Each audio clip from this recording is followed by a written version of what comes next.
mga kapatid. Yes, kagagaling ko lang sa palengke at bumili pa ako ng chicken. Dahil today, gagawa po si Doc Lodi ng delicious, spicy chicken. Alright, so ito yung ating mga spices. Ayan na ang ating mga spices. Alright, so wait a minute. Ihanda ko lang. Dito na mga kapatid, so hihiwain ko lang itong manok. Right, iwain ko lang siya to the desired size para naman mas madali siya kainin ng mga bata. No? Sabi ko na sa inyo kanina, this is delicious spicy chicken. Right? So, iwa-iwa pa tayo dito, no, mga kapatid. So, antayin nyo lang. Mabilis lang tayo.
Mga kapatid, usual ko talagang gawain sa umaga, maghatid kay Christian sa school at around 10:15. Yeah. After there, kasi maglakad lang naman ako pa uwi. Bihira din kami sumakay, syempre. Pero pag, halimbawa, nakasakay kami papunta doon, naglalakad lang pa uwi. So, dadaan ako sa talipapa. Bibili ako ng lulutuin or kahit anong ulam na gusto ko for that day. Kaya ito ngayon, napag-desisyonan ko magluto ng delicious spicy chicken. Ayan. Para naman ang mga anak ko'y matuwa. Kasi naman, paulit-ulit ang ulam, magsasawa din sila, diba? Ayun. Alright, mga kapatid. Malapit na tayo matapos sa paghiwa-hiwa ng ating chicken. Alright? After this, yung ating mga spices naman yung ating isusunod. Okay? Alright? We're done with the chicken, mga kapatid. Ito na yung ating, ayan, na-chop na manok. So, diretso na agad tayo sa ating mga spices. So, meron lang tayong dalawa. No? Dalawa lang. Na medium size na, ayan, sibuyas. And then, of course, eto. And you also have this para maging spicy siya. Alright? Wait a minute again. I will do this. Right? Yan. Nag-ready na tayo. Napapasayaw ako talaga tuwing umaga eh. That's my exercise. Paglalakad at pagsasayaw. Yes, that's how to make my life beautiful. Yeah, kaya excited ako the other, halimbawa tapos na ang araw ngayon, excited din naman ako for the coming day. Yeah, kasi meron namang bagong pagkakalibangan. Alright. So yun lang, chop lang mga spices. Eh, mabilis naman kasi ako kumilos. No? Madali lang ako kumilos, kaya mabilis din ako magluto. Right, ang gusto ko lang kasi na ulam is yung ako talaga nagluluto. And then, alam ko na healthy yung niluto ko because I know kung ano lang yung nilalagay ko. Yung safe lang po para sa family. Right? So, yan. Isa pa yan, no? Isa pa yan. Dagdagan pa natin ng isa. Isa pa. Okay. So, balatan pa kasi bago natin hiwain. Yan. Okay. So, dito lang naman ako medyo matagalan sa pagbalat. Pero pag hiwa-hiwa, ang bilis ko naman. Alright. So, excited ako everyday magluto for my family. Kasi nga, I love my family. I love my children. Kaya nga, gusto ko yung buhay Gusto ko yung buhay because of my children. Kasi kung wala akong mga mahal siguro, baka ayoko rin mabuhay. Kaya lang, I love my family. Kaya yun, excited always. Excited always na magluto. Alright, so ito na namang bawang natin. Yan, babalatan pa kasi natin ang bawang, di ba? So, kukuha lang ako dito ng ilan, ha? Iilan lang. Kasi marami masyado. Tsaka malalaki sila. So, tama na siguro yung 5. Right? I will use 5. Dito sa bawang na to. Ito, 5 lang. Okay? 5. Alright. Okay, so excited talaga pag magluto ako, mga kapatid. Grabe yung excitement ko. This is my hobby. Yeah, I love cooking very much. I love washing clothes. I love cleaning. Yeah, yan ang aking araw-araw na ginagawa, of course. Pero syempre, ang aking profesyon ay isang doctor of naturopathy. Yeah, ang aking approach is naturopathic and holistic approach. Yan si Doc Levy. Right? Dami mga pasyenteng nagtitiwala po sa akin. Dahil para lang din ako nagluluto, no, sa mga sakit nila. Right? Tinatanggal ko yon. Niluluto ko. Yes. And then after that, feeling good na. Parang gano'n lang naman din. So, very natural, but very effective. Parang sa ulam yan eh. Parang sa ulam, simple lang na pagluluto. Basta may spices at maayos ka naman magluto ng spices mo, tumpak. Delicious ang ulam mo at very effective yung approach mo doon sa spices. Big sabihin, yung spices is hindi po nawawala ng nutrients because alam mo kung paano. Very low heat lang po. Yeah, very low heat lang. Right, so yun lang. Then, chop na. Tapos na natin balatan. Chop lang. Ayan, di ko naman siya pinupok-pok-pok, no? Sinachop ko siya ng pinong-pino. Ayan, ito yung bawang natin, ha? Excited ako. Yeah, lalo pa pagluto niyo yung pagkain, oh, excited talaga ako i-serve sa mga bata. Alright, so ito na yon, ito na yon. And then, finally, ito yung sili natin. Of course, ito yon para sumarap yung ating luto. Pero, kukuha lang naman ako dito na hindi naman masyadong marami. Piliin ko yung medyo malaki. Then, kukuha lang din ako ng 5. 5 lang din, like the bawang. Yeah, like the bawang. 5 lang siya. Hugasan ko muna, syempre, ah. Hindi pwede i-chop na. Wala kasing balat ito, di ba? Diretso na siya. So, hindi pwedeng hiwain agad. Yung bawang, binalatan yun. Yung sibuyas. Pero ito hindi eh. Kaya, kailangang hugasan. Right? So, chop-chop na tayo. Dapat pinong, ha? Para lumabas yung katas. Yung katas kasi ang nagpapasarap sa ating luto. Yun ang nagpapaspicy na to. Tsaka, dahil si Christian, hindi mahilig sa spicy. Siyempre, pag naluto na yung ulam, bago ko ilagay yung spices, ay itong sili, tagalan ko muna ng ilang teraso si Christian. Alright, so eto lang yan. O, di ba? Simpleng-simple lang. Tingnan yung spices ko. Right. Ready na for cooking. Yan, before we proceed to sauteing, isusauté natin to, di ba? Gisahin, alright? Hugasan mo ng mabuti yung ating chicken. Yung ating chicken, di ba?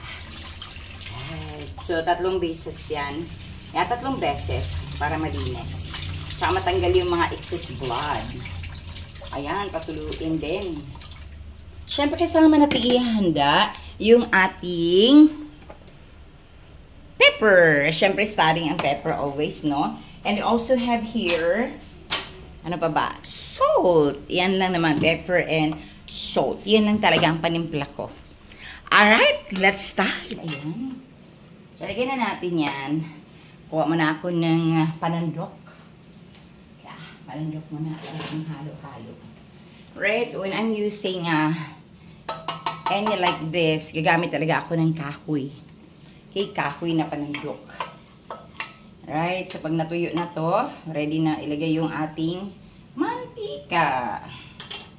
Okay, so yan lang. Low heat lang talaga ako, no? Low heat. Okay. So, low heat lang po tayo. Ayan, low heat lang po talaga tayo. Right, so, nagpapainit pa tayo ng ating frying pan. Parang frying pan, pero hindi naman yan talaga frying pan. Pero yan ang usual ko ginagamit sa paggisa or pagluto ng mga pagkain. Right, so, ang ginagamit talaga natin na mantika, coconut oil. Di pwedeng hindi coconut oil. Yan lang talagang pasado sa akin, ang minola. Kaya sana, Minola, alam mo kung anong gagawin mo sa akin. Kasi, ayan na, pinakita ko na sa inyo. Yan ang edible oil or coconut oil ni Doc Lavi. So, lagyan na natin ang katamtaman dito sa ating frying pan. Right? Para pagkulot niya, lagyan na natin yung mga spices natin. Hindi mo na ang sili. Kasi tulad ng sinabi ko, magbabawas tayo mamaya, no? Para kay Christian. Alright! Okay, so yan talaga. Excited ako pag nagluto. Sobrang excited! Alright. So, lutuin na. Initin mo natin talaga. Kasi mahirap yung hindi masyadong init. Yan, nagpapainit pa tayo. Pwede pa tayong kumanta. Pwede tayong sumayaw. That's how excited life is every day. Alright? So, lagyan na natin yung ating bawang. Ayan, bawang muna. Bawang muna. Alright? Bawang muna tayo. So, yan. So, low heat lang siya. Magsiyaga ka lang maghintay. Like, siguro, abutin siya ng 5 to 7 minutes. Kasi nga, low heat. Right? Pero napakaibna naman ang resulta. Okay? So, 5 to 7 minutes. While waiting, off na natin ang camera. Sa paglipas ng 5 to 7 minutes, ayan yung mukha niya. Diba? Medyo brownish na siya. And, syempre, magandang pagkaluto dahil, yun nga, low heat. So, ito na namang ating sibuyas. Ayan, sibuyas na naman tayo. Kailangan lumabas ang natural na aura or amoy. Yung amoy na nagdadala ng kagalingan. Healing. Yan talaga. So, low heat pa rin siya. Siyempre, hindi naman kasi ako gumagamit ng high heat. Right? So, yan lang siya, oh. Okay, yan lang. Yan, lapit na, no? So, siguro mga, 3 to 5 minutes pag sibuyas. Pinapatay ko ang camera para hindi kayo mabagot sa paghihintay sa 3 to 5 minutes. Parang 3 minutes lang. Ganun lang pala. Okay, so lagyan na natin yung ating chicken. Alright. Lagyan na natin yung ating chicken. Yeah, sarap nito. Ang amoy pa lang, ulam na. Excited ako talaga eh. Yan, diba? So, anong gagawin next? Siyempre naman, absorb mo na yung mga spices dun sa chicken natin. Absorb mo na saglit lang. Saka natin lagyan nito. Alright, lagyan natin nito. Yan yung luto ko. Simple lang naman ako magluto eh. Lagyan natin. Yan. Tak, tak, tak. Okay, tak, tak, tak lang naman. Oo. Tapos yan na. Haluin na naman natin. Para masarap. Tsaka after tak-tak-tak-tak natin sa ating black pepper, lagyan natin siya ng kunting salt. Dito pala yung salt nilagay ko. Lagyan natin, budburan natin ng asin. Asin lang po talaga. Budburan natin yan. Okay? So after this salt, ano bang gagawin? Siyempre, wait tayo ng mga ilang minuto or ilang minuto lang naman. Para mag-absorb yung asin doon. Nakita nyo naman, no? Pepper and salt. Yan ang luto talaga na napaka-natural. Lutong healthy.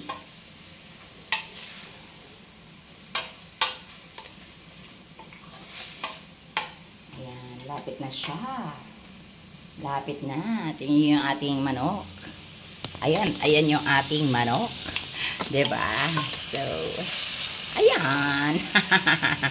Kailangan kumulo-kulo para sumarap naman. So, maganda talaga yung pagkaluto niya pag ganyan. Alright? Sarap ba? Siyempre masarap yun. Sarap talaga yun. Natin ang camera. Ayan. Hindi pwede mukha ko lang parati ang nakikita. So, tapos na tayo naglagay ng salt at pepper. Diba? After natin igisa, salt and pepper lang muna. So, let that absorb to your chicken. Kailangan mag-absorb mabuti, no, sa ating manok.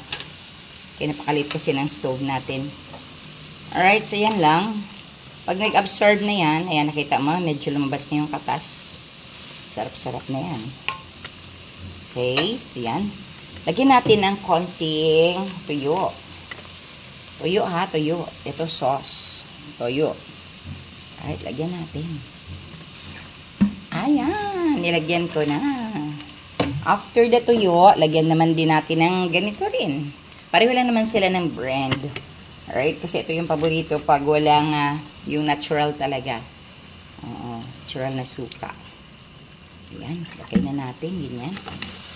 So, yung soy sauce at saka yung ating vinegar. Ayan, nakita nyo na nagkakulay na ang buhay. Sabi nga, makulay ang buhay. Yan ang ating chicken. Alright, napakasarap nito. Pag simple lang kasi yung luto, walang madaming nilalagay, mas masarap siya. At mas nakita mo, at mas nalalasahan mo, yung natural talaga na lasa, lasang manok, na parang nasa probinsya ka lang nagluluto. Diba yun ang gusto natin? Parating probinsya lang. Tingin natin mas healthier ang food pag sa probinsya niluluto. Yes, because simple lang. Walang gaanong nilalagay na kung ano-ano na yun talaga nagbibigay sa atin ng karamdaman. Okay, so yan lang. Biyaan muna natin yan ng mga 5 to 7 minutes. Mga kapatid, sabi ko iwan na natin ng 5 to 7 minutes. Kaya rest muna tayo. Rest ng rest, okay? Nakatakot na. So 5 to 7 minutes. After 5 to 7 minutes, kailangan pang tubig. Tubig lang to ha. Okay, bakit kailangan ng tubig? Para syempre meron silang panglagay sa kanin. Diba? Masarap yung kanin medyo may sabaw. Ayan. Ayan na. Okay, almost perfect na siya. Almost perfect na. Ayan. Pati ako excited na rin kumain. Excited na rin akong kumain. Okay, so yun lang. Simple ang manok.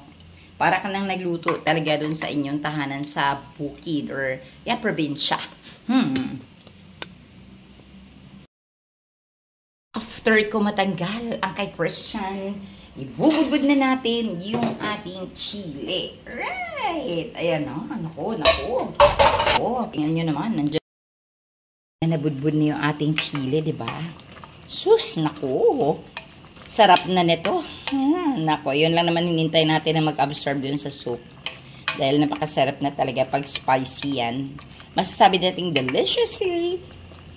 Masasabi natin na delicious spicy chicken ang niluto ni Doc Lovey. Yan po ang alternative cooking for chicken. Instead of frying na talagang mahirap yung maraming mantika sa pagkain. So, ganito ang gawin nyo. Pero, talagang kung ayaw ng spicy na chicken, tanggalin nyo muna yung kanilang kanilang part. And then, before nyo ilagay yung sili. Alright, tapos na tayo. Tikim time. Titikim na ngayon ang inyong chef na si Doc Lovey. Ang alternative cook ng kung anumang ulam. Alright, tikman natin. Sabaw muna. Sarap! Sarap talaga! Sobrang! Wow! Sarap! Kaya ganito ang pagluluto nyo. This is an alternative. Sabi na to sa putahing manok natin. Ang sarap talaga mga kapatid. Mga anak nyo, kayo mismo. Talagang mauubos ang isang kalderong kanin. Ito na mga kapatid. Isi-serve na natin ang ating delicious spicy chicken. Kasasarap. Wow!